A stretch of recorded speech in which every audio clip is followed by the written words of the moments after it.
Привет! На самом деле, за все то время, что я делаю обзоры на беспроводные наушники, у меня на тесте никогда не было полностью арматурных экземпляров, потому как в основном производители предпочитают устанавливать динамические излучатели в свои наушники, особенно в бюджетном сегменте.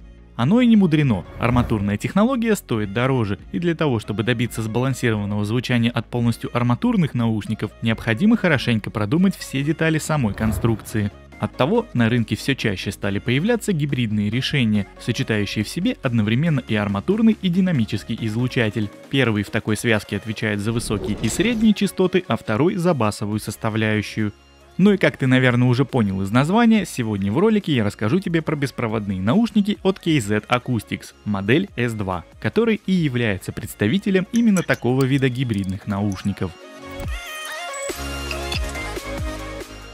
Упаковка наушников самая простая. Белый плотный картон с черно-белым рисунком, минимум деталей и информации. Внутри все также очень просто. Я бы даже сказал максимально просто. Я не знаю, в чем причина, видимо KZ очень в себе уверены, но в комплекте только две пары амбушюр.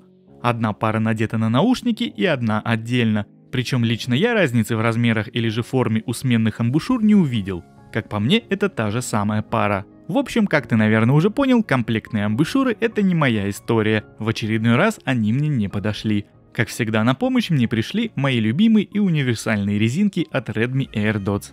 Помимо краткой инструкции и гарантийного талона, в коробке идет небольшой кабель для зарядки USB Type-C. Вот, собственно, по комплекту и все. Наушники сразу же уложены в зарядный кейс, который, как может показаться, очень похож на таковой в Sabat E12 Ultra, но по факту он больше по габаритам и не так скруглен на углах, хотя некоторые общие черты все же прослеживаются.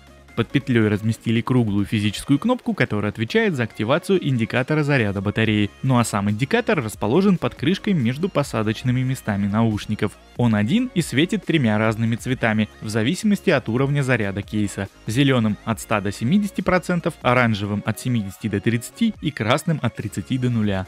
Разъем для зарядки расположен в нижнем торце корпуса, и по какой-то причине его установили вертикально. Но это уже вопросы к дизайнеру, он художник и он так видит. Кейс выполнен из матового пластика и собран довольно качественно. Крышка в открытом состоянии не люфтит, но вот сами наушники в посадочных местах держатся довольно неуверенно. Даже с закрытой крышкой при небольшой тряске они превращают кейс в погремушку.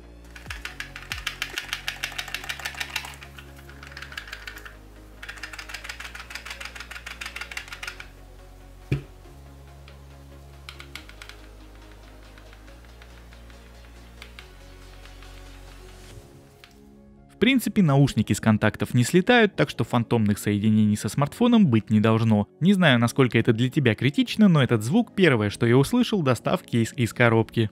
В зарядный кредл встроен аккумулятор на 500 мАч, что довольно неплохо, но учитывая его размеры, как по мне, маловато. Опять-таки сравнивая с кейсом от Sabat, в котором при меньших габаритах стоит аккум на 750. Тем не менее, если учесть, что в каждом наушнике KZ S2 установлен аккумулятор на 40 мАч, то получается, что 5-6 полноценных раз зарядить их от кейса вполне возможно.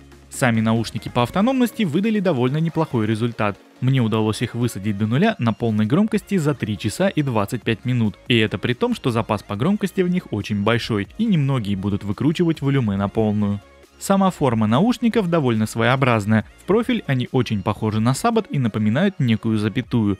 А вот их толщина уже сильно отличается, раза в 1,5 точно. Оттого не во всех ушах они будут сидеть хорошо, все-таки размер у них внушительный. Но тем не менее, производитель решил максимально анатомически подобрать форму внутренней части наушника для более комфортного прилегания. И могу сказать, что отчасти это получилось сделать. Непосредственно в моих ушах они сидят как влитые. Материал корпуса полностью глянцевый, и только на внешней стороне имеется матовая круглая вставка с логотипом компании, под которой и скрывается сенсорная область для управления функциями мультимедиа. Визуально может показаться, что это физическая кнопка, однако это не так. Управление здесь сенсорное и осуществляется тапами. Однократное касание отвечает за плей-паузу, а при входящем звонке по этому действию можно ответить на вызов или положить трубку по завершению разговора. Двойной тап позволяет переключать треки, на правом наушнике вперед, а на левом переключить в начало композиции или назад. Если удерживать палец на сенсорной области более 2 секунд, то можно вызвать голосового ассистента Google, Алису или Siri в айфонах. Также данное действие при входящем звонке позволяет отклонить вызов. К сожалению, управлять громкостью с наушников нельзя, так что придется это делать на смартфоне. По тройному тапу зашита другая функция – функция переключения между режимами. Их тут два. Стандарт мод, так называемый обычный режим, и High Performance мод, игровой режим, при котором задержка звука становится минимальной. Могу сказать, что эта функция действительно работает. В режиме High Performance отставание звука при просмотре роликов на YouTube, а также во время игр практически отсутствует. По крайней мере, на слух ее не ощущаешь. В обычном же режиме задержка более ощутима, причем в обоих случаях. Так что тут могу однозначно сказать, что при включенном режиме High Performance в этих наушниках можно довольно комфортно поиграть в какой-нибудь шутер или посмотреть ролики на YouTube. Микрофон в наушниках, как по мне, звезд с неба не хватает, но звучит довольно неплохо. Установлен он в самом низу в торце корпуса. Ну что ж, друзья, проверяем работу микрофонов в наушниках KZ-S2. Вот таким образом они звучат. Сейчас нахожусь под навесом на улице, потому что весь день льет дождь, не переставая, особо даже не погуляешь. Но тем не менее решил именно выйти на улицу и на улице сделать данный тест, и чтобы вы послушали, как они звучат. Напишите в комментариях, понравился ли вам звук с этих микрофонов, ну а я буду продолжать свой обзор дальше. В KZ-S2 установлен чип Realtek 8763 и поддерживаются кодеки AAC и SBC. Подключение к смартфону происходит по протоколу Bluetooth 5.0. Для этого необходимо достать один из наушников из кейса, либо сразу оба. Неважно, какой из них будет выбран изначально, при извлечении второго он автоматически подтянется в стереопару. Таким образом, при необходимости наушниками можно пользоваться по одному. Как я уже сказал в самом начале, наушники гибридные. В них установлено по одному 7-мм динамическому и одному арматурному драйверу. И вот если охарактеризовать звук одним словом, то звук просто кайф. Он очень чистый и сбалансированный, с отчетливыми верхами и серединой. Ну и басовая составляющая тут отлично настроена. Да, здесь нет того обилия баса, что в Sabbath E12 Ultra. В S2 картина более ровная, но оттого звучат они не хуже. Я бы даже сказал, что звучание в этих наушниках интереснее. И если тогда в своем обзоре на Sabbath я говорил, что для классики или же каких-то джазовых композиций E12 Ultra скорее всего не подойдут, то вот KZ-S2, как по мне, решение более универсальное. Можно сказать, под любой жанр. Вокальные и инструментальные композиции слушать в этих наушниках одно удовольствие. Лично я люблю такое чистое звучание, когда можно расслышать все заморочки и нюансы автора, которые не забиваются и не обмазываются басом. Да и как я уже сказал ранее, громкости тут более чем хватает. Для меня наличие кодека aptX не является какой-то панацеей, и вот в очередной раз благодаря данным наушникам я это ощутил. Если они сделаны и настроены хорошо, то могут выдавать отличный чистый звук даже на кодеке AAC. Кстати, меня довольно часто спрашивают, что можно взять для прослушивания рок-музыки. Так вот, теперь точный ответ для таких людей у меня есть. Это KZ-S2.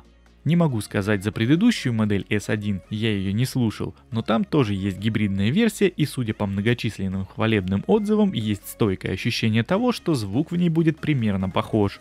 Если же ты хочешь, чтобы я сравнил эти две модели, то пиши об этом в комментариях. Я посмотрю по количеству желающих и при наличии большой заинтересованности закажу гибридную модель S1 и сравню в обзоре. Ну а если тебе понравился ролик или был полезен, то ставь лайк и подписывайся на мой канал, ведь впереди будет еще много всего интересного. А на сегодня это все, увидимся в следующих видео. Пока-пока.